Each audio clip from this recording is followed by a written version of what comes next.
ama saying, bedhe sina do. Wewe mwenyewe ni pesa. Na umevaa pesa. Umeona? Have you seen how you're carrying wealth from head to toe? And you'll realize to move from one place to another, rarely will you not spend money. Rarely. Not unless you live near the church to come here. But even if you live near the church to come here, won't you shower?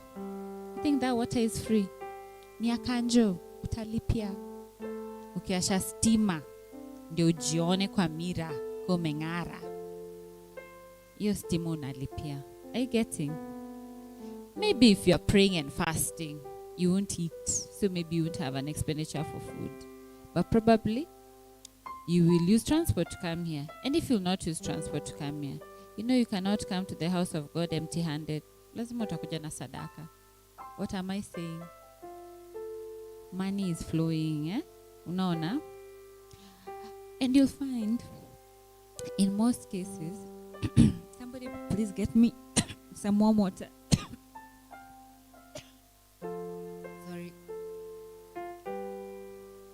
You'll find in most cases, somebody is quick to say, but every day they're spending money. You see? Unaona? When it comes to saving and budgeting, what comes before the other between saving and budgeting?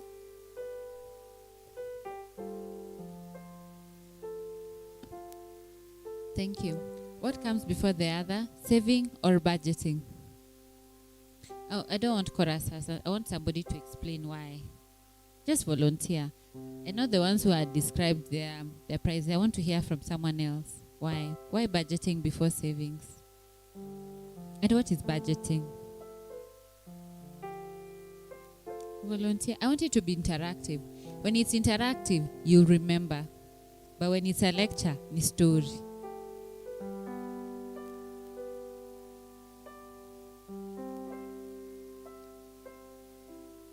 Please feel free. When you interact, you will remember this is a life skill. Hata ukikuwa billionaire, na ujui kusave and budget, it is meaningless. Itaisha. No. I want somebody who's not spoken. We are many. What is budgeting? I heard the lady in a green coat. I want to hear your voice.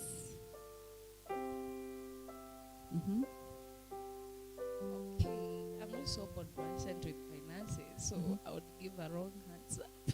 No, there are no wrong answers. We're just learning. Okay, my thinking yes, is budgeting comes out before savings because I think savings is among the budgeting. Like when you have received your money, when you start be budgeting maybe for food, rent, whatever, like saving will be one of the entities under budgeting. So why budgeting would come first before saving, I think is because you need to maybe have a percentage of the one that you've decided for yourself. Maybe I'll be saving 10% of my salary. That could be the reason why. All right. Yes. Okay. Thank you for your answer. Can you clap for her? This is how we are going to clap. Just once. Yani, lightning. Just once. Let's try. Bas. And then, who can be able to define budgeting? What is budgeting? What have you ever had? The girl next with beautiful specs like mine. What is budgeting for you?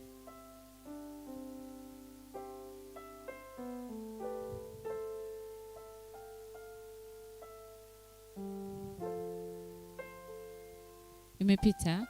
Aya, pass it on to the neighbor. Neighbor help.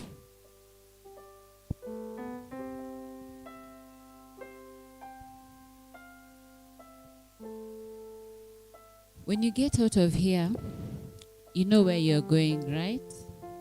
You know the destination. But if you get out of here and start walking, and you walk, how far can you go? Where are you going? How long will it take you to reach there? Will you need food? Will you need water to where you're going? Because you're just going. Are you getting the rationale? That's budgeting. Knowing your destination, knowing where you're going, knowing what you'll need to where you're going. Will you need water? You carry it. Will you need extra clothing? You carry it. Will you need mashpoa? Will you need a Nissan? You use it. Are you getting? Budgeting is the direction for your money. May get? Now, look at this beautiful building. Just look around. It's very beautiful. It's well kitted. From the road to this building, how many taps enter this building? From the road entering here, how many taps?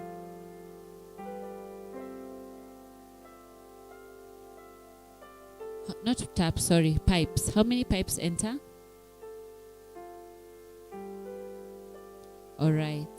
From the place where there's steamer, that thing, I'm thinking in my mother tongue, that transformer, when it is coming here, how many wires are there?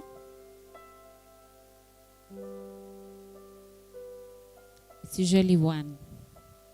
And it's one pipe coming in. But how many taps are there? When now it's in this building, in this compound. How many taps have you seen? You've seen 2 taps. But there could be more on the electricity. How many lines? How many switches are there? There are many switches, right? Now, if we all put our lights on throughout, never closing, are we using that energy throughout? How much energy do we need? Tukiasha stima sele ni mchana na kuna jua. Are we using that energy efficiently? If we could put off the lights and put it on when we need it, would that be prudent? That's budgeting. When you're bringing in that steamer, you need to determine where it's needed, right? If you put that steamer in that beautiful ground there, and then it rains, and somebody walks on that rainy place with electricity, will they be electrocuted? Because that is not where it's supposed to be. It's supposed to be well kitted for your building. That is financing. It's how you, with whatever you have, it's how you use it and where you're taking it. And then where you're taking it, is it efficient? No, na? Okay. In your write-up, as I am going to do my introduction shortly, I want you to write 100%. 100% is a source entering a building. It's the one pipe. It's the one line entering your building to finance your project, to finance you. Sawa. My first encounter with money is when I was in class 1. I had a group of 5 ladies and we were doing a savings. And we had a pocket money of 5 shillings. And this was in early 90s, in 1992. So you can start calculating my age. In 1992, I was in class 1. And I was in a savings group, which I started with 4 of my other friends. And our pocket money was 5 bob. And it was a lot of money then, man. It was a lot of money. And you would save 2 shillings. And these 2 shillings we'll give to one girl, which was 10 shillings. And to have 10 shillings then was a lot of money. You could buy a lot of goodies. No one is too young to save. I know most of you may not have families and you'd feel, I don't have those responsibilities. Why do I need to save? But everyone needs to save. When I was in class 10, both of my parents got unwell My father got into an accident. My mother got a C-section. And then, C-section then, you will learn. You're adults now. I can freely share this. C-section then, you are cut like this. And it was harder to heal when you're cut like this, straight. As compared to now, they do like this. It's called a bikini cut like this. It's easier to heal. So, both of them were bedridden. I'm the firstborn. We were 9 siblings then. My mother had just gotten the 5th sibling, but we had 4 adopted. We were 9 in the family. And there was no one else to help us. The relatives come and go, and you'd feel, watakusaidia, then watachoka wataenda. And going back up country was not an option. I was in class 5, 10 years. And by the grace of God, since I had already learned how to handle money at a young age, my mother had a boutique before she became unwell. And I'll come out of school at 3:30, go home, change, take the leftover clothes that were there and go and sell. Zike down chini a hook, I sell. I'm the one who will come back buying supper. I'm the one who will set aside some money for rent. I'm the one who will keep some money for breakfast. Nakadhalika. And that's how we survived for 1.5 years. Am I not alive? Am I not here? What I'm trying to say, no one is exempted from saving. No one is exempted from budgeting. We all need to know this knowledge. And this knowledge we need to preach. Because once we have learnt about saving and budgeting, it will radicalize the whole of our nations. You realize Africa is one of the richest continents in the world. Yani, everyone wants a slice of Africa. If you want gold, it's in Africa. If you want titanium, it's in Africa. If you want good, fresh, tasty food, it's in Africa. If you want sun, a lot of sun for solar, it's in Africa. If you want fresh fish, it's in Africa. Africa, we are wealthy. But in terms of money management, we are the poorest. In terms of debt, we are the highly indebted. Is it not? In terms of livestock, we have it. In terms of wildlife, we have it. But we are not using our resources. But charity begins at home. We need to do our bit. And then the rest will align. Nisawa, why am I telling you this? You, whatever you're wearing, whatever you have, you are enough.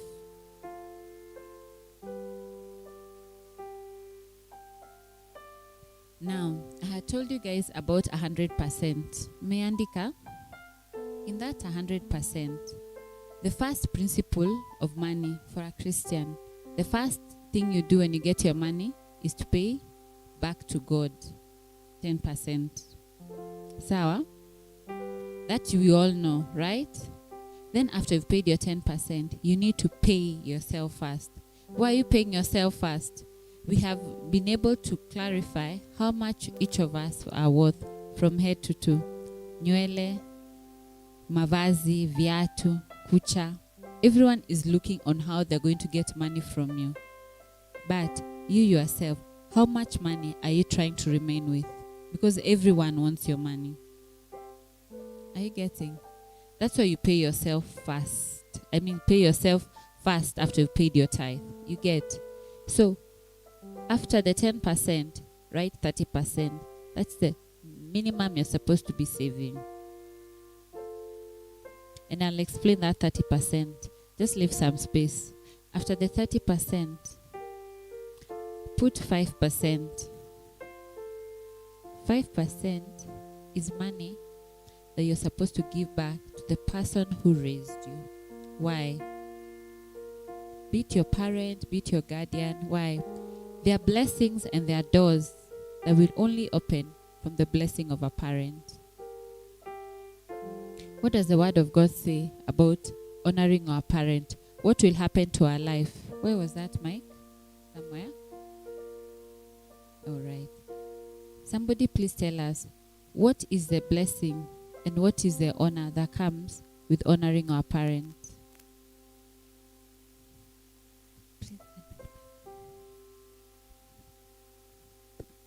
The blessing is living long. What else? There's more. There's living long, then there is going well with life.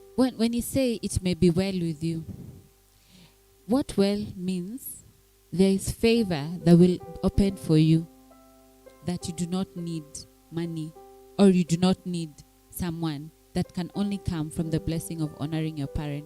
The Lord opens for you doors. So it's very important to be intentional in your budget, to honor those who raised you. Be it a parent, be it an auntie, be it a grandma. Please make sure in your budgeting you have honored them.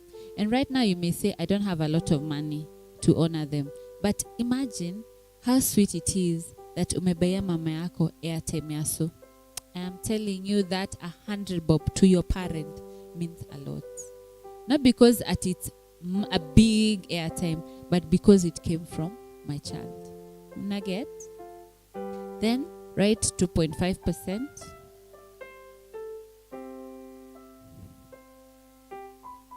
Everyone here belongs to a community. See, this is your community. And in this community, there's something called love. Love is a verb. It's a doing word. That 2.5 is to intentionally stand with your community, with your network. Ni harusi, ni matanga. And it's important to know your network, because your network is your net worth. There are doors that will not open to you until you have blessed your network. And when opportunities come, your network will call you in. Here I have been brought courtesy of Wataka. Wataka is my network. Would I have known this church were it not for Wataka? Probably not. But that's my network, and my network, it opens doors for you. Are you getting the rationale? So you need to be a good friend, an intentional friend. You get? So even in your budgeting, you have to be intentional about your budgeting with your friends in mind. And you'll find sometimes the activities for your friends are so many, but also there are times there are no activity. So when there are no activity, you roll it over. You know what rolling it over means? You take it to the next month. Say tu itumia kuzimu hizi ya kukukua. Take it forward. The other time utapata kuna harusi 10, matanga 10. Nugget? But let it be there. Then the other 2.5, it is money you're supposed to give to the poor. And these are people that cannot help you. That is not someone who you'll be able to do something for idea. No, it must be people who are not in your network, who is not your friend, and who desperately needs. When you give to the poor, you lend to the Lord. Have you ever wondered how come the NGOs never run bankrupt? The UN never runs bankrupt. And they work on donations.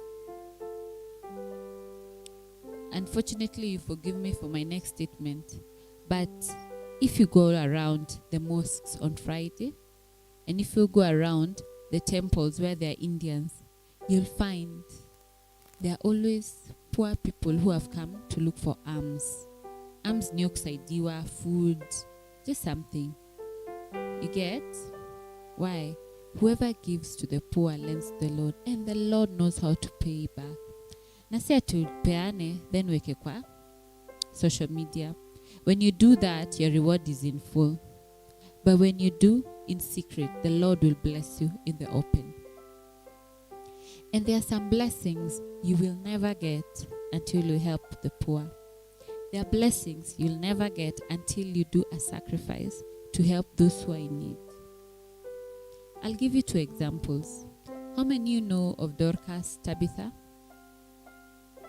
She was in the Bible helping the poor, and she died. And I believe she was a rich woman because she helped many widows and many orphans. But when she died, guess who ran to the apostle to cry? See what beautiful things she did for us. And told him of all the beautiful stories of helping. And God was so touched. I say God because God was in the apostle. And he went up and laid and prayed over that lady, and she woke up. It was not the money in the account that woke her up. It is not the good friendship she had that woke her up. But it was what she had done to those orphans, to those widows, that woke her up. You have to be intentional about helping those who have nothing. Because God said, Christ says, the poor you will always have. Secondly, King Hezekiah was about to die, and the Lord was so gracious. He sent a message that he be told to put his house in order. Unajua wengi hawapatangi opportunity ya kuambia put your house in order. They just, some sleep, others get into an accident. But God gave King Hezekiah the opportunity to put his house in order. And he cried bitterly, asking God to add him more time. And the prophet told him, no, your time is up, put your house in order. And he left. But before he got to the outer courts, the Lord had King Hezekiah. He said, Lord, remember me for any good thing I've ever done, for any sacrifice I've ever given unto you. Please remember me. And God added him 15 years. There are doors, financial doors, and even blessing that will only open when you help others. Unaelewa? I'm teaching you about savings and budgeting, but with Christian principles, because that is our foundation. Are you getting? So even in your finances, let Christ reflect. Unaona? And that principle of giving to the poor, you'll realize even the ones who are heathens, they apply it, and the Lord blesses them. When we had the Westgate bombing or the assassination, I don't know how old you guys were, but it happened sometime back. The people who were quickly to rush there were the Indians. Walikuwa napeleka chai, wanapika chai, wanaenda wanafeed our cops. Wanapeleka mkate. What am I saying? We need to go extra for the glory of God. You get? It's not in the march. Hata uchukue so, usaidie, umesaidia. Because huyo mtu hakukuwa na yoso. Let the Lord use you. Umeelewa? If you calculate from 10 to where we have reached, that's 50%. Confirm? It's 50%. The rest of the other 50 is what you're supposed to live on. That's supposed to be your rent. And your rent should not exceed 20% of your budget. Why we work with percentages is principles. Once you know the principles, somebody who's earning $1 million and somebody who's earning 10K, you will work within those principles because the principles work. Naelewa? So for your rent, do not exceed 20%. Then you're left with 30%. Right? The 30% is now there where you put your entertainment, you put nywele, transport, all the others.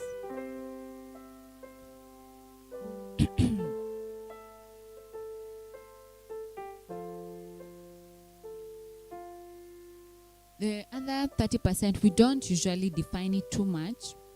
We allow you for room. Because kuna ule atapenda nyama sana, mwingine atapenda nywele sana. So it's at your discretion. But when you know how the percentage should work, you'll work within your limits. Sawa?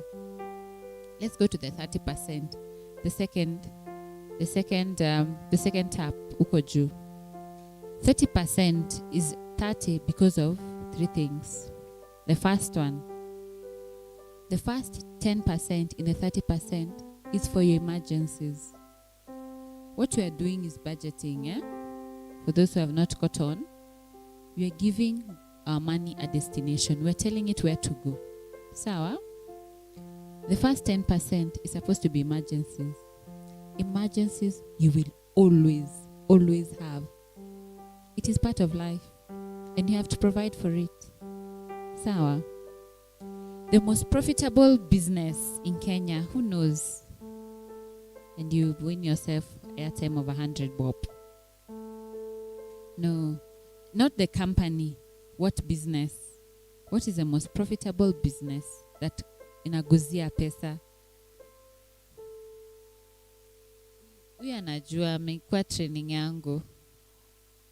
Hospital. No. No. No, it's not insurance. One last comment. Yes. You've said hospital. No. Can you imagine? It's credit. Credit. Nani hapa hajasikia mshwari? Nani hapa hajasikia fuliza? Nani hapa hajasikia hustler fund?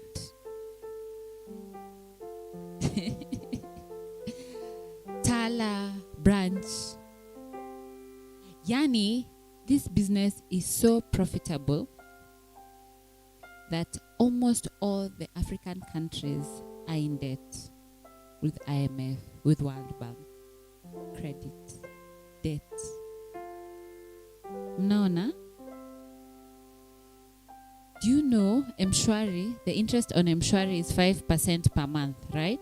Simulifanya hesabu. Do 5 times 12. How much percent is that?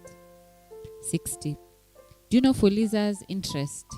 Interest yake ni per day is 3% per day. Now do for a month. 3 times 30, for example, 90. 90 times 12. Hesabu inaharibika. Umeona? It's 1,000 plus.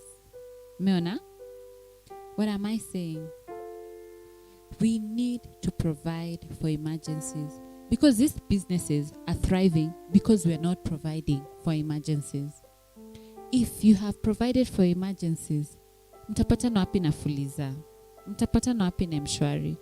But because you've not provided for your emergencies, utajipata you umefuliza because you need to take your baby to hospital. I don't have any extra coin. So where is the extra coin? On your phone. Mshwari. Cha-cha-cha. Fuliza. Cha-cha-cha. Tala. Branch. Next time I come here, I'll take you guys through a debt plan.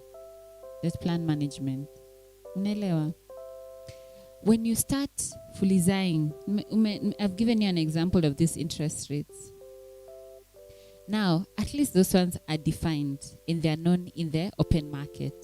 Now, there are people who are called Shylocks. Nani ashaiwasikia?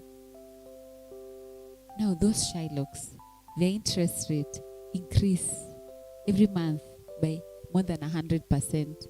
Unaona mtu anachukua 50k, by the end of the year, it's 500,000. Kimchezo tu. Because of those interest rates. Unaelewa? Now, after you have removed your tithe, the second thing to do is to provide for emergencies. And avenues that are there to provide for emergencies are what you call money market fund. Money market fund ni chama kubwa, but corporately. Unaona vile mnakuanga na chama, and then you do like table banking. And then your pesa you lend from it, right? And then unarudisha na interest. Now that's what you call money market. Where whatever you keep, your principal is preserved.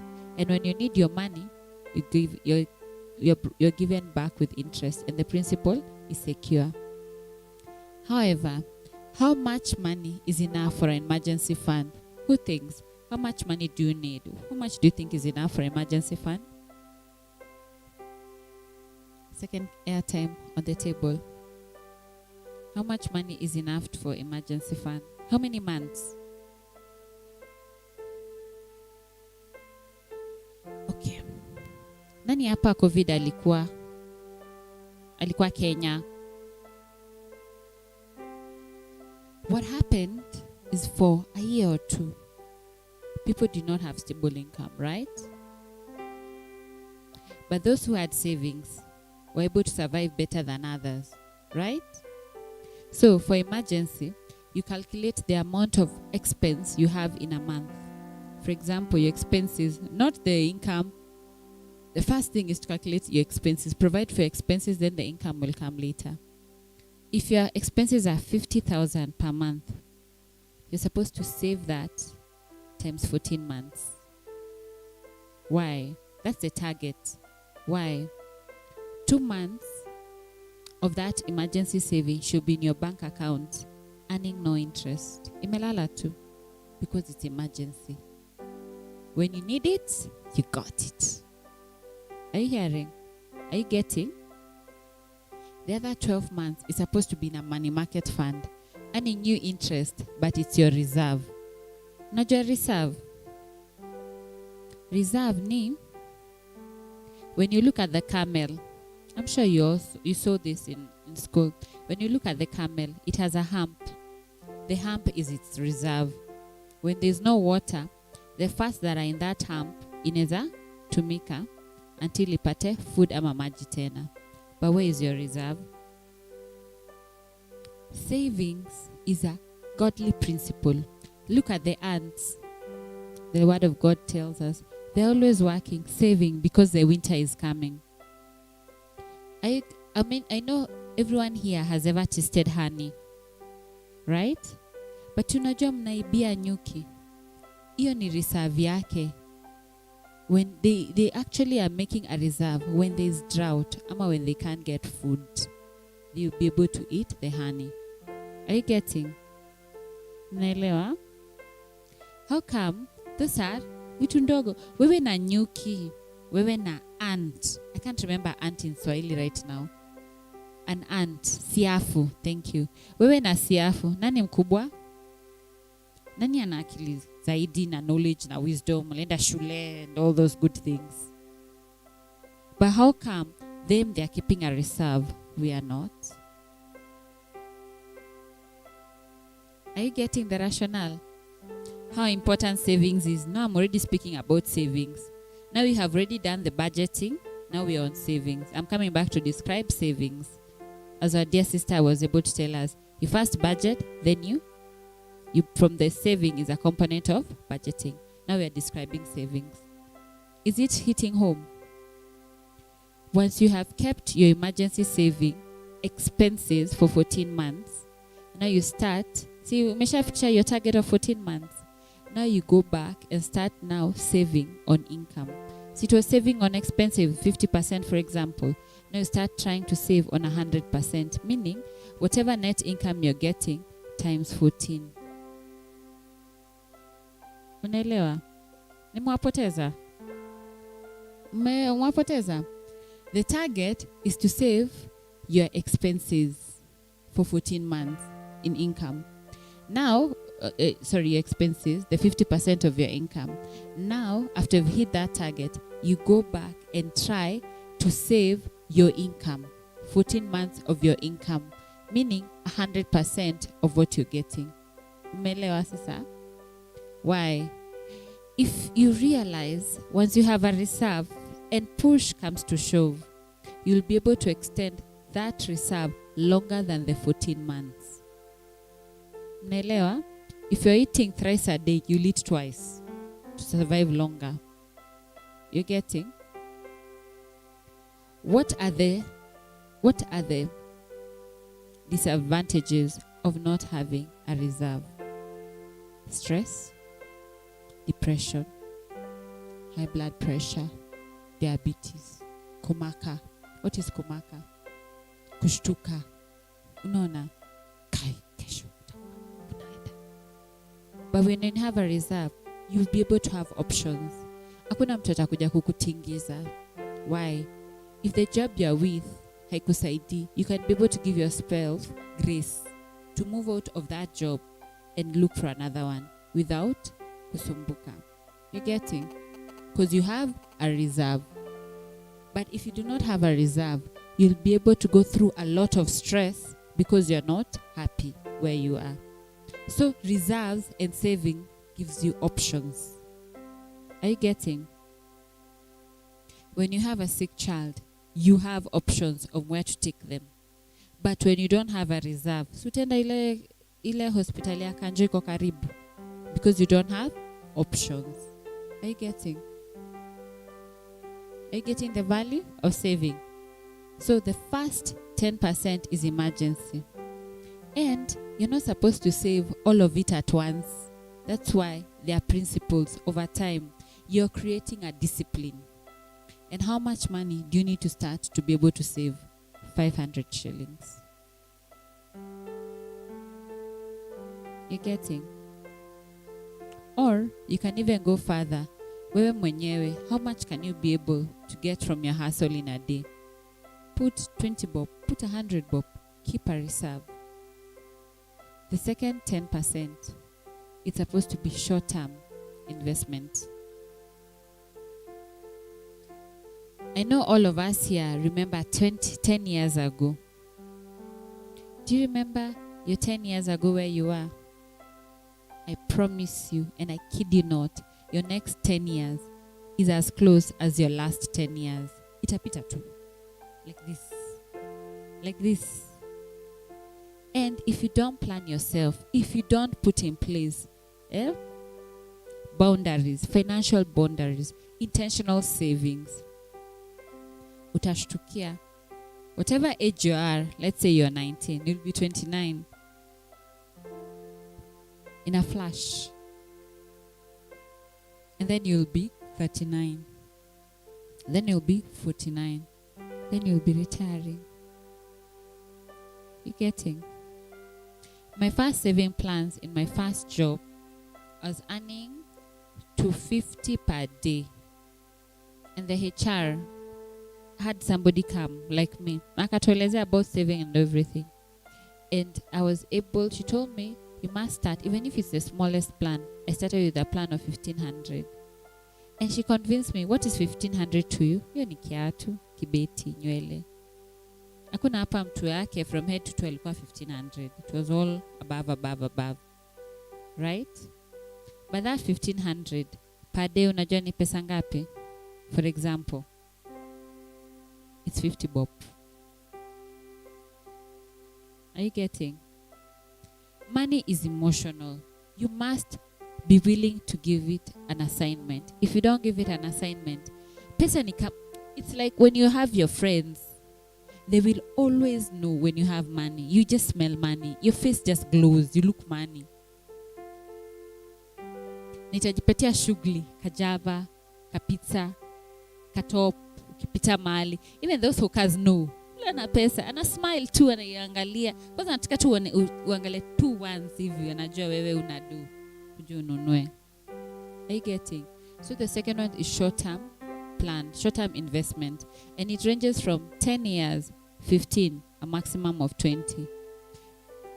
By the time you're reaching 20 years, you definitely have children in high school, right? Or in campus. You definitely will have a financial commitment. You'll definitely be building. Lazima utakuwa tu na financial commitment.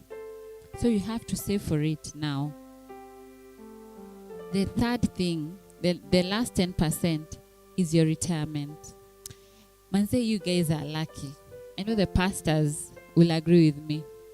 Most of our parents, their retirement plan was us. Wanatufundisha, nyinyi ndio mtatuangalia.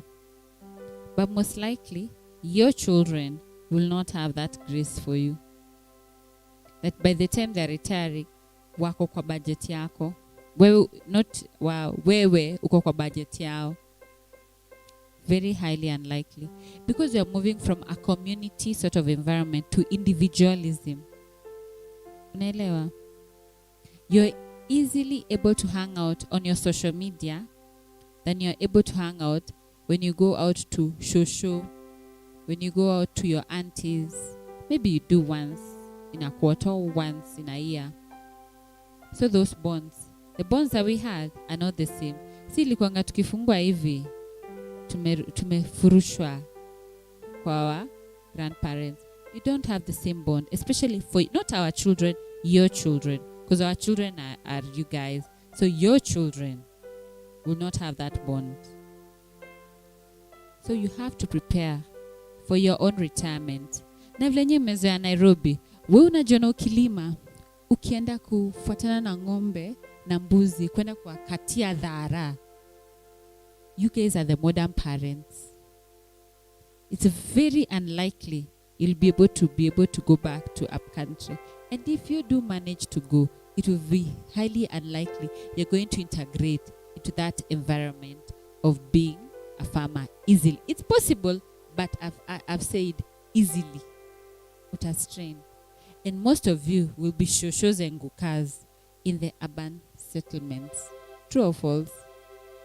A hapa Nairobi ni kwa nani hapa? Unajua kwetu, like our shamba, we have streams of water. Kwetu ni Kijabe, maji kwa kila mali. So we have rivers in the shambas. Meaning, you just tap that water and purify it. Right? Nitapanda hapo nje tukule. But do you know everything in Nairobi except air we buy? Everything. Including your peace. Una kanjo. You buy for you to be able to do business. Unajua ushago unaweza toka hapo nje kwangu niuzie neighbor, but here ebu try utaona siku ngapi utauza na amani bila kulipa kanjo. Are you getting? You have to provide for your retirement now. I know retirement inakaa huko mbali. The same way you remember your class 1. See yourself now. No sooner than you'll be there. So start providing for your retirement now. But just savings. Now I have talked to you about everything budgeting and everything savings in a nutshell. Now I want to add something that you guys need to also look into. Now that retirement, there are options of putting it. I will advise you to join a circle. What does a circle do? It gives you the multiplications of your money. If you're saving 10K, the multiplications, I'll give you examples. Others are in different circles. Do not enter a circle if you're not willing to take credit. And credit is good. Good credit. You need to know where you're taking this credit. And nakumbuka nikwambia the 2.5% about your networks. You have to be in a circle where your network is. Because that network ndio mtasainiana. That's how circles work. You're getting? For you to be able to get money that is in cash, hard cash. But if you want money for investment, like developing for a mortgage, the circles nowadays are able to co-own, co-sign for if it's a property or if it's land. Then, mpaka umalize kulipa, you're both owners of that property. Sawa. But you need to know what you're doing with that money and in that circle. Don't enter into a circle where your network is not, because you will be ushering others to glory. Unasainiana tu. And these circles are managed by people. Actually, members of the circle are the ones who rise up and they ask to be management. They manage it's a cycle. You manage within 3 years, then another person comes in. Unaelewa? So if you're entering a circle, you must be able to take credit for it. Sawa. Another place you can be able to save is a savings plan. A savings plan has your money locked. Why is it locked? Because it needs to give you discipline to accumulate. So that when you're given that money in lump sum, you can be able to do something with it. And that savings plan starts from, give yourself 3,000 right now, because the value of the shilling, unajua vile kunaenda, right? The minimum is 3K, according to your ability. Do not take 5K if your ability is 3K. Take it according to your ability. Then another place where you can save long term is shares. How many know that public companies are owned by the public? And how are they owned by the public? By buying shares. Like Safaricom is owned by the public. KPLC is owned by the public. Kengen is owned by the public. So look for places and companies that you believe and understand that you can be able to save there. You get? And how much money are you required to be able to start saving? They require you to buy 100 shares. So look at the value of whatever you're buying and then buy to the value of 100 shares. And by the way, shares can make you rich. I almost got it, but I missed it. When I started working at 23 years, my father taught me and he introduced me and bought me my first shares. When Safaricom had their first IPO, a share was 5 bob. So he bought me my first shares. He bought me 500 shares. That was 2,500. And remember, I was earning 10,000. Then I thought, that 1,000, haitaleta value sana, because my friends around me walikuwa nanunua 10,000. That was my whole salary. So I was thinking my 1,000 ni wana nafanya. Able get out your calculators. The first initial IPO. How much more do I have? Okay.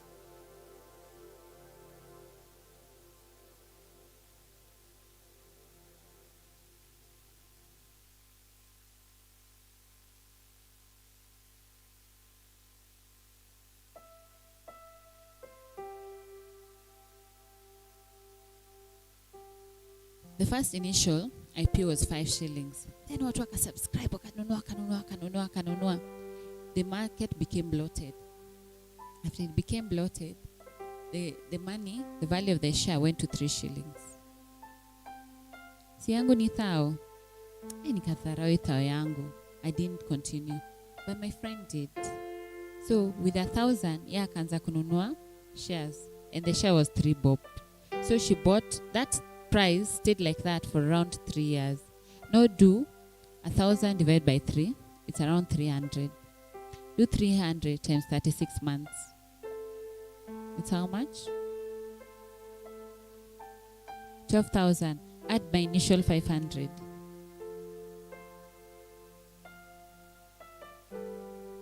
$12,500. Right now, Safaricom share is around 40 bob times 40. It's how much? Pardon? No, it must be more. 12,500 times 40 bob.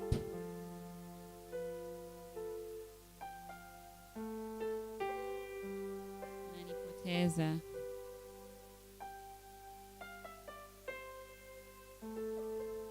It's 500,000 from an investment of how much? What is 1,000 for you? What I'm trying to show you, money needs discipline, and you keep hitting it. Keep following the principle. Every month, keep saving the emergency. Keep doing the long-term investment. Keep doing the masacos. Are you getting? Eventually, the dots connect. Only if you follow the principles. You're getting? It's funny. Nani hapa ameona vile watu wa kujenga wanatengenezanga hizi mawe? They keep chipping at the stone. They keep chipping at the stone. Before you know it, you get all these stones that are building this beautiful sanctuary. But just chipping.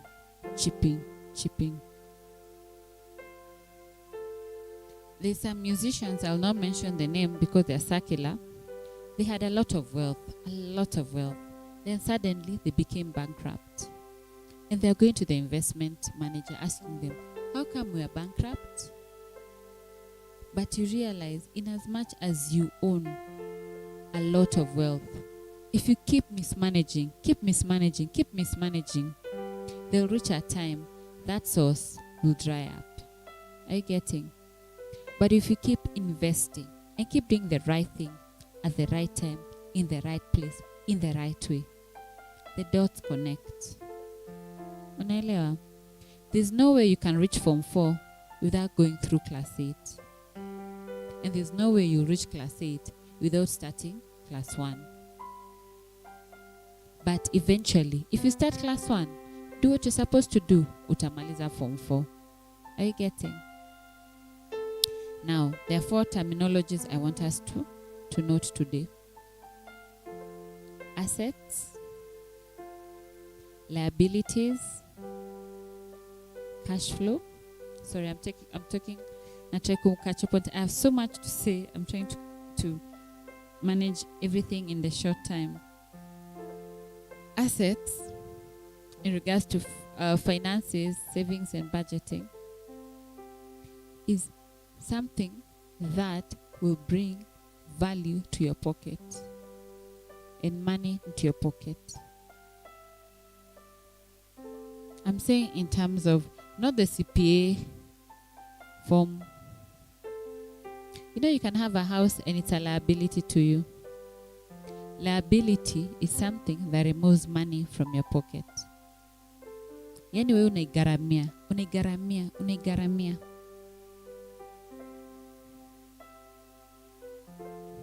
Then cash flow is how liquid you are. Any money comes in, money flows out. Money comes in, you're the channel of distribution of money. Then the last thing I want us to know is wealth. Wealth is your ability to retain the money and keep it in good value.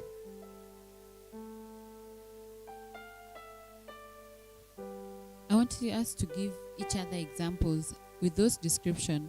What are some of the things we consider within ourselves as assets? What assets do we have? What assets do we have?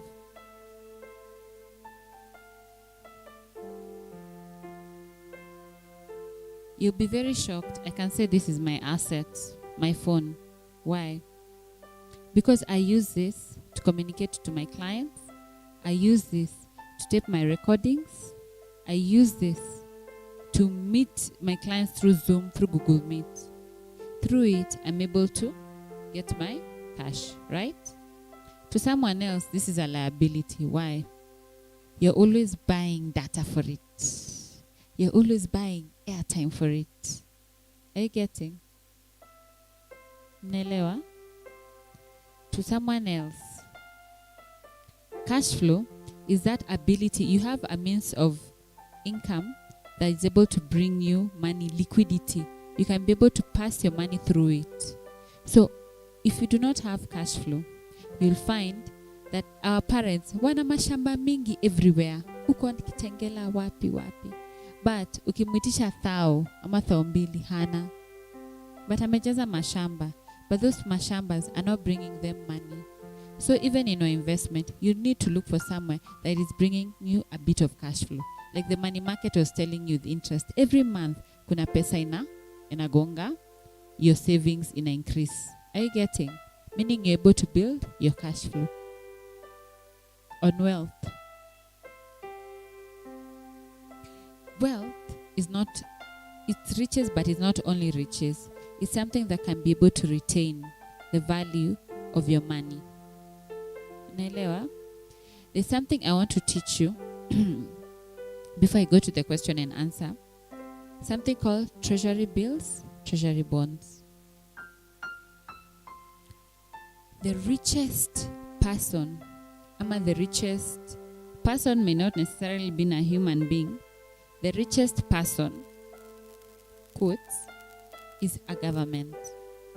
Because all of us belong to the government. When they're going to borrow, they go say, the taxes of our people are the value of this much. And they borrow from our taxes. Unaelewa? If the government wants this property, unajua wezi washindana na watakulipa na nguvu na wa evacuate. Because they own all the space in a country. You get?